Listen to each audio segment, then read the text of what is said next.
You were conditioned to be gentle, to be open, to be emotionally available. They fed you a lie wrapped in soft packaging and reassuring phrases. Be her protector, her provider, her sanctuary. They claimed women desire a good man, one who listens, who feels deeply, who gives endlessly. Yet here you stand, confused, abandoned, overlooked, watching the same woman who once treasured your presence now light up for the man who doesn't return her calls. And somewhere inside you sense it, that sting of betrayal, that quiet voice whispering, everything they taught you is wrong, because it is. Not in theory, in reality. This isn't for men still clinging to fairy tale notions of desire. This is for the man who's been burned, manipulated, discarded, depleted, who's finally ready to stop pretending and recognize the game for what it truly is. Because there's a truth men aren't permitted to speak aloud. Women don't fall in love with goodness. They fall in love with gravity, power, presence, command. Not kindness, not compromise, not your emotional availability. The man she fantasizes about isn't the one who places her on a pedestal. It's the one who stands as though he doesn't require her applause. You were raised to pursue, to demonstrate your value. But the instant you chase, you invert the polarity. You extinguish the tension. You broadcast, I am beneath you, therefore I run toward you. The principle is stark. Never pursue. Because the moment you do, you cease being the prize. You become the eager puppy. And women don't desire puppies. They pet them, praise them, then grow bored and gravitate toward the wolf who doesn't request affection. He commands it simply by existing in his truth. That's the transformation. Women aren't drawn to men who plead. They're drawn to men who construct. You want her to need you? Then stop needing her. Build an existence so magnetic she wants to orbit around it. Not because you offered flowers, but because you offered silence. Purpose. Direction. Unpredictability. You're still attempting to win her through effort, but women don't surrender to effort. They surrender to energy. The man who doesn't flinch, the man who can walk away without hesitation, that's the man she cannot forget. Here's the trap most men tumble into. Believing love is an equal exchange. It isn't. It's a power dynamic. A psychological game of who needs less, who controls the rhythm of intimacy, who withdraws first. And here's the uncomfortable reality. Women instinctively grasp this. They don't require instruction. They absorbed it from childhood. Don't give too much, don't appear too eager. Make him work. Let him invest more than you do. Why? Because whoever invests more becomes emotionally indebted. It's not malicious. It's evolutionary. It's survival. Yet here you are. Texting first. Texting constantly. Opening up prematurely. Laying your soul bare to a woman who's scanning your words for vulnerabilities. She's not seeking your truth. She's seeking leverage. Not to destroy you, but to determine. Can I shape this man? Can I guide him? Can I possess his attention? And if she can, you're no longer a mystery. You're a mirror. And women don't crave mirrors, they crave mountains. Being emotionally transparent too soon isn't vulnerability. It's volunteering for psychological disarmament. You believe you're building intimacy. You're actually surrendering your instruction manual. Every secret, every insecurity, every unmet need becomes a roadmap she never requested. And once she possesses it, the pursuit ends. Not because she's cruel, because your mystery perished in your desperation. Understand this. Women are wired to respond to uncertainty with desire, not chaos. Masculine unpredictability. The composed man who reveals little, who leads with presence, not paragraphs. That's the man who infiltrates her thoughts. That's the man she dreams about. Not the one asking, where did I fail? But the one making her wonder, why can't I stop thinking about him? You believe connection requires confession, that the more you disclose, the more she'll trust you. But women don't trust words. They trust dominance, direction, detachment. Women follow energy, not explanations. And when your energy screams, please choose me, she doesn't feel admiration, she feels repulsion. Not because she's superficial, Because biology punishes neediness. Need carries the scent of survival desperation. It signals weakness. It announces, I require you to validate me. I require you to complete me. I require you to repair what I refuse to repair myself. That's not love. That's dependence masquerading as romance. And women recognize the distinction. They may not articulate it, but they feel it in their core. A man who worships her diminishes himself because he surrenders the very thing she craves most, emotional authority. When you do that, you become hers, but not as you hoped. You become hers to manage, to tolerate, to mold. You give her power, not respect. Here's the brutal paradox. When she possesses that power, she doesn't feel secure. She feels burdened, because no woman wants to assume the masculine role in a relationship. She might perform as though she enjoys the control, but gradually she'll resent it. She'll test you, provoke you, not to destroy you, but silently begging you to demonstrate spine, to resist, to stand firm, to refuse to collapse. The moment a woman knows she can control you emotionally, you've already lost her sexually, because desire doesn't reside in comfort. It resides in polarity. Masculine frame, direction. The man who doesn't merely react to her moods, he anchors her through them. That's the secret no institution teaches. You believe love means emotional equality, but attraction operates differently. Attraction is primal, and primal doesn't acknowledge fairness. It acknowledges instinct. Women aren't strategizing this consciously, they're feeling it, but their feelings follow patterns.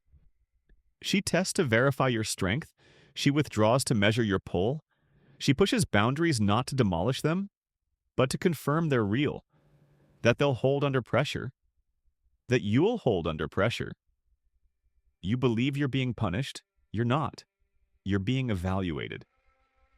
Women don't fall for flawless men, they fall for immovable ones.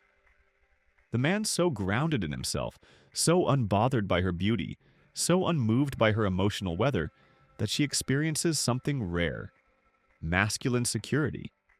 Not the counterfeit kind, not performative dominance, but the kind that communicates, I am complete with or without you. I desire you, I don't require you. That distinction separates men who succeed from men who chase. The man who desires but doesn't require chooses from abundance. And women perceive that. Your abundance is your leverage. When a woman senses your world overflows with mission, with purpose, with options, her mind attaches not to what you verbalize, but to what you withhold, to the mystery she cannot decode, to the life she cannot control. She begins questioning, where does he go? Who does he see? Why isn't he fixated on me? In that space, you become the gravity, the emotional force she cannot escape. Not because you're manipulating, because you stopped making her the prize and became the prize yourself. Most men reverse this. They encounter a beautiful woman and capitulate, rearrange their lives, cancel their priorities, bend their boundaries, then wonder why she loses interest. What did you expect? You surrendered the keys to your kingdom before she proved worthy of entry. Women don't respect access granted without effort. They respect barriers, standards, challenges. Don't be rude, be rare.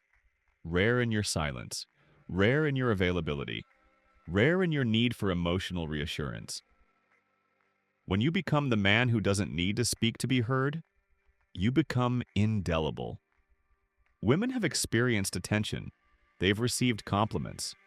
What they haven't encountered is a man who sees through them, not merely at them. That's the man who unsettles them. That's the man who recalibrates their preferences. That's the man who doesn't follow attraction's rules. He is the rule. This is what therapy won't tell you, what education won't teach you, what social media won't show you, because it shatters the illusion you've been trained to preserve. You're not failing because you're too emotional. You're failing because you surrendered your edge. This is the erosion of masculine polarity. You've been taught to pursue harmony when attraction is forged through friction, not chaos, contrast.